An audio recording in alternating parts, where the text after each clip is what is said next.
우리가 오늘 말씀을 통해서 예수 그리스도를 닮아가야 할 이유가 우리에게 있게 되길 바랍니다. 오늘 명절이라 많은 분들이 이제 또 내려가셨어요. 온라인을 통해서 그 어수선한 현장에서도 예배를 드리는 모든 소원교회 성도님들에게 다 큰 은혜 있길 바랍니다. 서론으로 들어갑니다. 나를 변화시켜서 뭐해? 예수님께서 이제 예루살렘에 들어가려고 하셨을 때 그때 일이에요. 그 길이 사마리아라는 땅을 거쳐서 지나가야 되는데 사마리아를 지나가면 빠른데 이 사마리아는 유대 나라에서 되게 학대받던 지역이에요. 그래서 사람이 아니라 이 사마리아 사람들을 유대인들이 약간 개 취급을 해요. 그렇게 비난받던 동네거든요. 그 사마리아를 예수님이랑 이제 예수님을 따르는 이제 막 수천 명의 무리들이 우르르 이 사마리아를 들어가려고 하니까 사마리아 지역 사람들 입장에서 좀 겁이 나겠죠. 위협을 느끼는 거예요. 그래서 예수님과 예수님의 무리들을 못 지나가게 막은 거예요. 당신들은 여기 통과 못한다. 그렇게 예수님을 막으니까 그때 어떤 제자가 잔뜩 화가 나서 예수님, 당신 손 더럽힐 일 없게 저에게 권능을 주세요. 제가 저 사마리아 사람들 다 불태워 죽일 겁니다. 사마리아는 진짜 멸망시켜야 돼요. 라고 말을 하는 거예요. 와, 살벌하죠. 그래서 예수님께서 그 제자를 꾸짖으세요. 뭔 소리 하는 거야? 이러면서. 그리고 사마리아를 지나가지 않으시고 우회해서 지나가세요. 그 화가 많은 그 예수님께 혼난 제자 이름이 요한입니다. 우리가 보는 요한일서의 그 요한이에요. 그러니까 사람이 얼마나 많이 변했는지 이제 감이 좀 오시죠.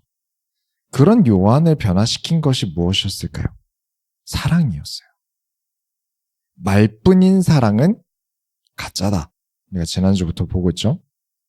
행동할 수 있는 사랑이 진짜다. 왜죠? 행동하지 않으면 변화하지 않습니다.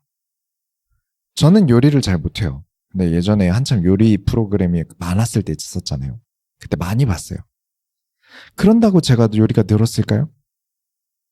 먹는 거 좋아한다고 요리가 늘까요? 아니죠. 요리를 해야 요리가 늘겠죠.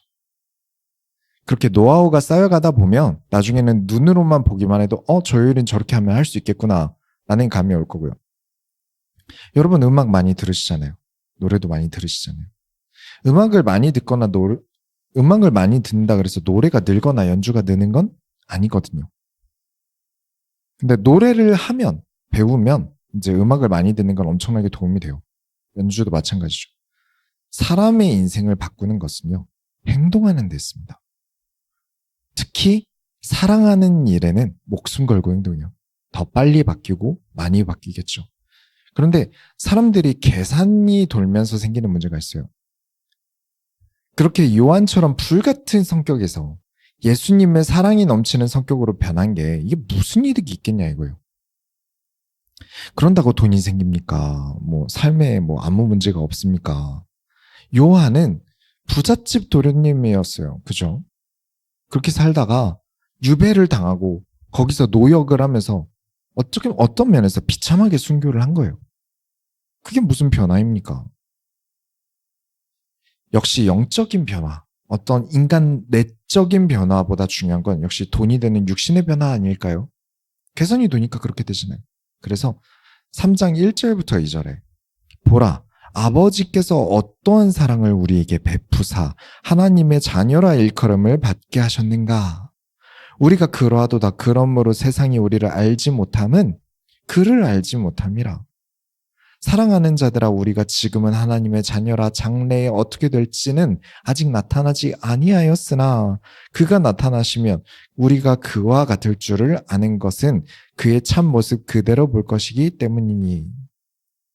하나님께서 우리에게 어떠한 사랑을 주셨는지, 내가 어떠한 사랑을 받았는지 모르니까 계산이 들어가는 거예요.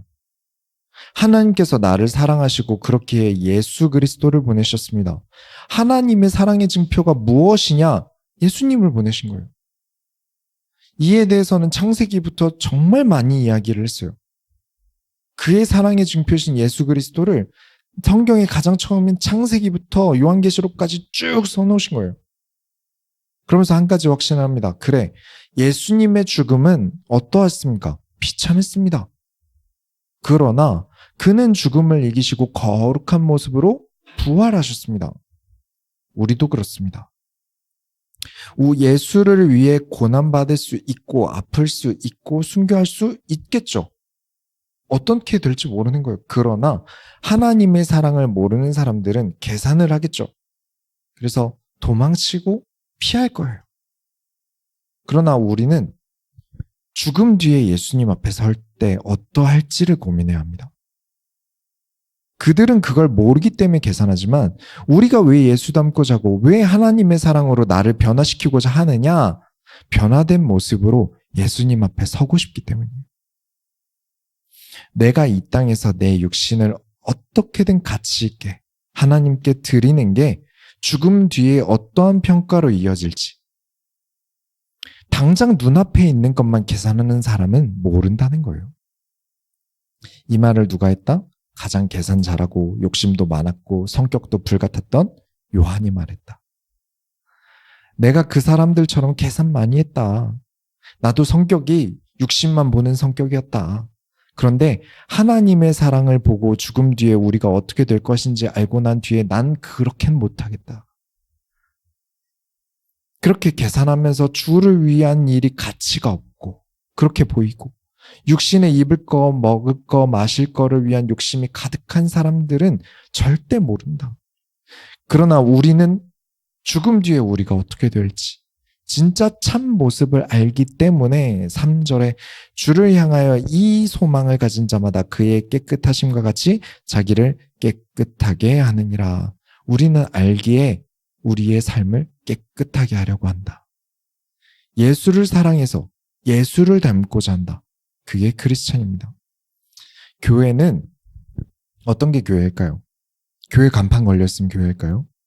그렇게 간판이 교회라면 이단 사이비도 다 교회가 됩니다. 교회는 예수님을 닮을 수 있도록 하나님의 말씀인 성경을 가르칩니다. 그게 교회예요. 그 외에 찬양이나 행사는 사실 부수적인 거예요. 메인은 성경을 가르치는 데 있습니다. 이건 제 주장이 아니라 종교개혁자들이 주장했던 주장이에요. 크리스찬이면 그럼 무엇일까요? 교회에 다닌다가 크리스찬이 아닙니다. 예수를 닮고자 한다가 크리스찬이에요. 우리가 왜 성경을 배웁니까? 예수 닮고자 해서요. 교회를 핍박하고 교회를 다니는 사람은, 욕하는 사람은 예수를 모르는 사람이에요. 그래서 적그리스도라고 하지 않습니다. 요한일서 2장에 나와요. 적그리스도는 나는 크리스찬이다 라고 하면서 예수님의 가르침을 왜곡하게 말하는 사람이 적그리스도예요. 그리고 이 모든 목적은 지금의 삶을 바꾸는 것과 동시에 죽음 뒤에 있을 심판과 부활에 참여하기 위해서입니다. 그래서 지금 예수를 사랑하고 말씀을 행하여 나의 삶을 바꾸는 것은 돈으로는 절대 살 수 없는 가치예요. 우리의 죽음 뒤를 위해 오늘을 깨끗하게 하고자 하는 이 투자는 돈으로 투자할 수 없는 하나님을 사랑함으로 행동함으로 할 수 있는 투자예요. 돈으로 살 수 있는 게 아무리 많아도요. 하나님의 말씀으로 살아간다는 것은 돈으로 살 수 없습니다. 그래서 오늘 여러분에게 예수를 닮고자 하는 가치가 가득 있게 되길 축원합니다. 본론으로 들어갑니다. 닮아가는 시간의 가치를 여러분이 생각하셔야 돼요. 자, 우리가 예수를 닮아가는 게 크리스찬의 본질이라고 말씀을 드렸잖아요. 자, 그러면 목사님은 예수님 닮으셨습니까? 아니요. 닮아가려고 노력하고 있습니다. 그런데 과거의 저보다, 옛날의 저보다 지금의 제가 예수님을 조금 더 닮아가는 것 같아요. 제가 어떻게 예수님과 동일하게 되겠습니까? 평생을 해도 부족할 거예요. 그러면 닮아가려고 노력할 필요가 없겠네요. 그렇게 생각하면 아주 이분법적인 사고죠. 막 보디빌더 같은 몸이 지금 운동한다고 되겠습니까? 안 되겠죠. 그러면 운동하는 게 의미가 없습니까? 제가 나이가 38인데 지금 주짓수를 한다고 막 선수들처럼 되는 게 아니잖아요. 막 국제대회 금메달 따는 게 아니잖아요. 그럴 실력도 안 되고 나이도 안 돼요. 그러면 하는 게 의미가 없겠네요. 보디빌더처럼은 안 돼도 내가 건강을 챙겨야 하니까 운동을 하는 거죠. 주짓수를 하는 건 가정과 교회를 지켜야 하니까 하는 겁니다. 예수님을 닮아간다는 게 완전히 내가 예수님처럼 된다가 아니에요. 그걸 바래서 하는 것이 아닙니다. 예수를 닮고자 노력하는 그 삶 자체가 가치 있는 거예요. 자꾸 결과에 묶이면 안 됩니다. 신앙생활은 어떤 결과에 묶이면 안 돼요. 왜냐?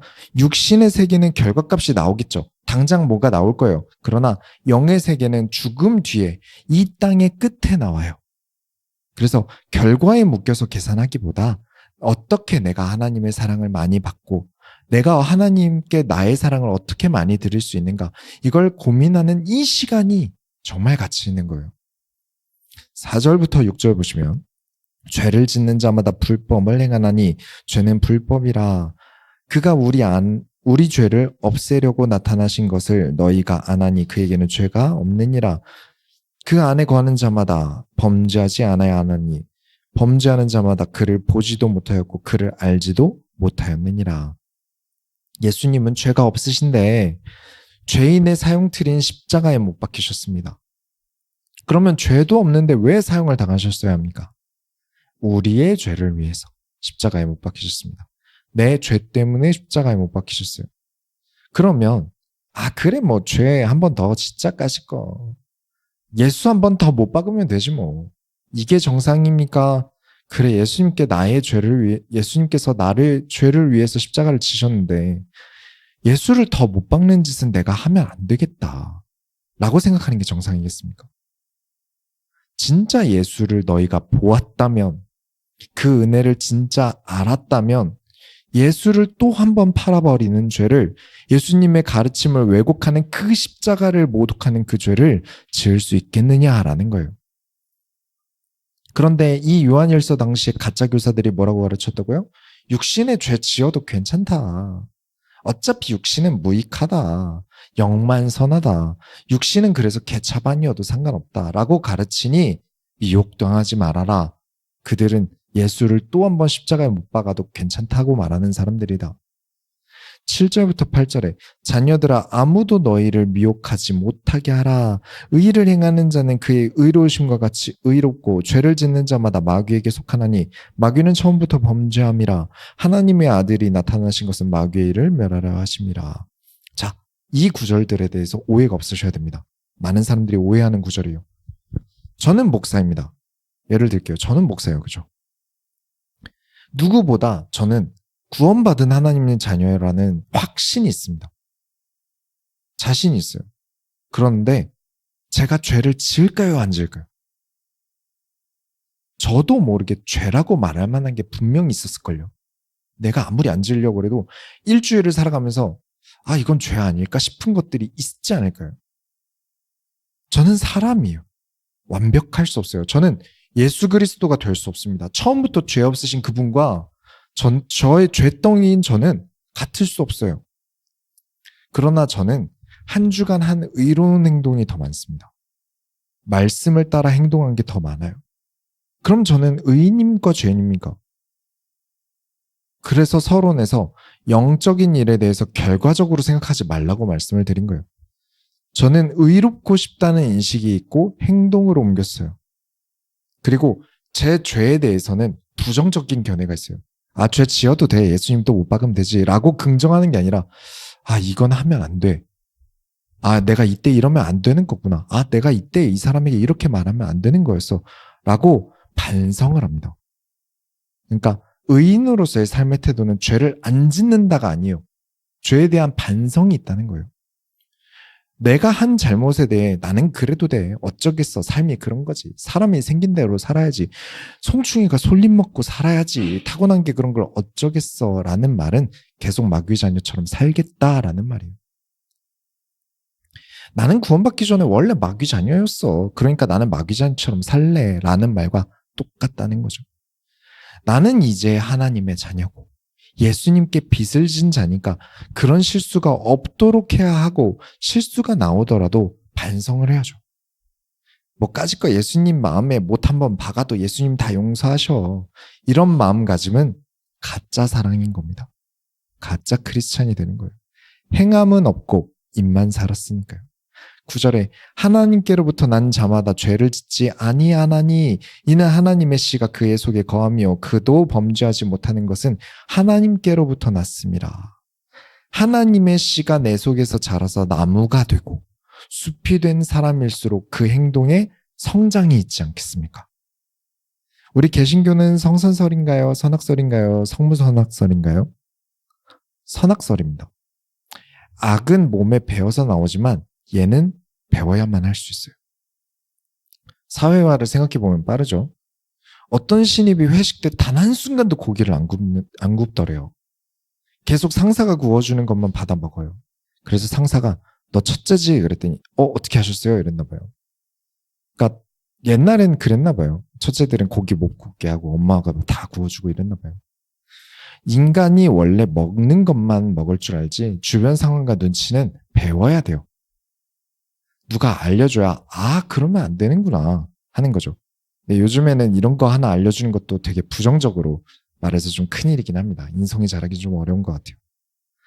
내가 하나님을 사랑하기에 하면 안 되는 것들을 하나하나 줄여가고 말씀이 되게 잔소리 같아요.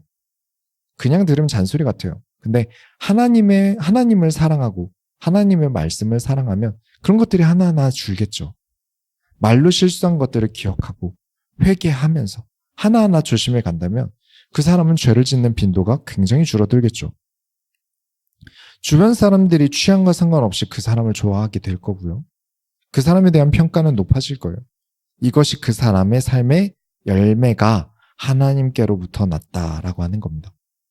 반대로 자꾸 싫다는데 자기 생각대로 하라고 말을 계속하고 딱 봐도 분위기가 선 넘지 말라는 분위기인데 자꾸 듣기 싫은 말을 하고 그렇게 주변 사람들을 형제들을 잃는 건 죄가 되는 게 맞습니다.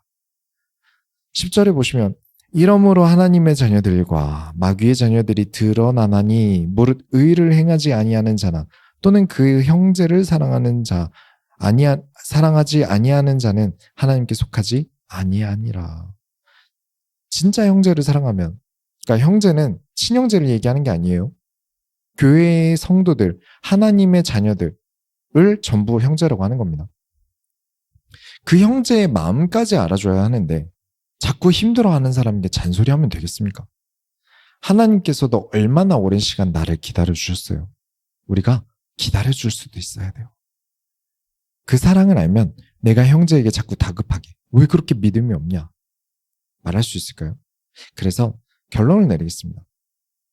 자녀들아, 우리가 말과 혀로만 사랑하지 말고 말씀과 진실함으로 하자. 11절에 우리는 서로 사랑할지니 이는 너희가 처음부터 들은 소식이라. 물고기를 잡는 법을 알려줘야 하는 것은 스승이나 어린아이의 부모의 역할이지 형제의 역할이 아닙니다. 성도끼리는 가르치는 게 아니에요. 형제에게는, 그러니까 친형제가 아니죠. 성경 형제는 하나의 예수님, 하나의 하나님을 믿는 사람들을 말하는 거예요. 형제를 사랑하면 방법을 알려주지 말고 직접 물고기를 잡아다 주셔야 돼요.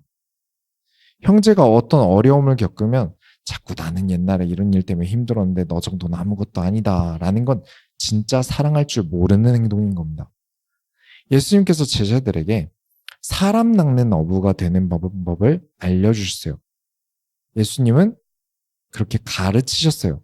그런데 무리들에게는 먹이셨습니다. 무리들에게는 오병이어로 먹이셨어요. 그 차이를 생각해 보셔야 돼요. 배우고자 하는 사람이 아닌데 계속 가르치려고 드는 게 얼마나 잘못된 건지 아셔야 돼요. 예수님께서 배움으로 안 되는 사람들에게 어떻게 하셨습니까? 16절 보시면 그가 우리를 위하여 목숨을 버리셨으니 우리가 이로써 사랑을 알고 우리도 형제들을 위하여 목숨을 버리는 것이 마땅하니라. 우리가 배운다 한들 구원을 받을 수 있겠습니까?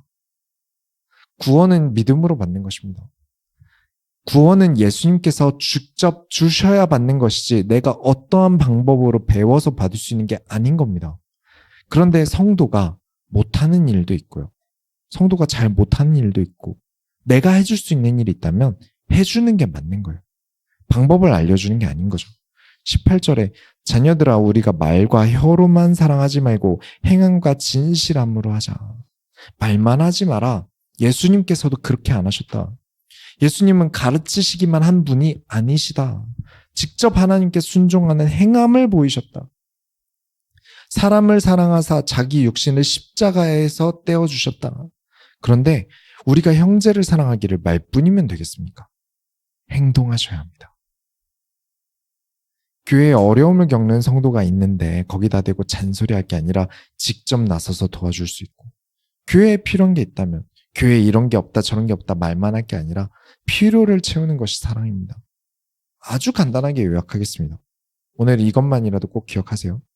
스승과 제자라면 물고기 잡는 법을 알려주는 것이고요. 성도에게는 직접 물고기를 잡아서 요리하고 플레이팅까지 해서 주는 게 성도입니다. 누가 그러셨다? 예수님께서 그러셨다. 그렇게 사랑을 행동하게 되는, 진짜로 행동이 있는, 말뿐인 사랑이 아닌 행동하는 사랑이 있는 모든 소원교회 성도님들이 다 되시길 바랍니다. 우리가 하나님의 소원을 이뤄드립시다. 하나님 감사합니다. 우리가 이 요한일서를 계속 보면서 사랑하기에 하는 행동이 무엇인지, 사랑의 증거가 무엇인지 계속 배웁니다. 하나님, 우리가 한 주간 이 사랑을 실천하며 행동하게 하여 주옵소서. 살아계신 예수 그리스도의 이름으로 기도드렸습니다. 아멘.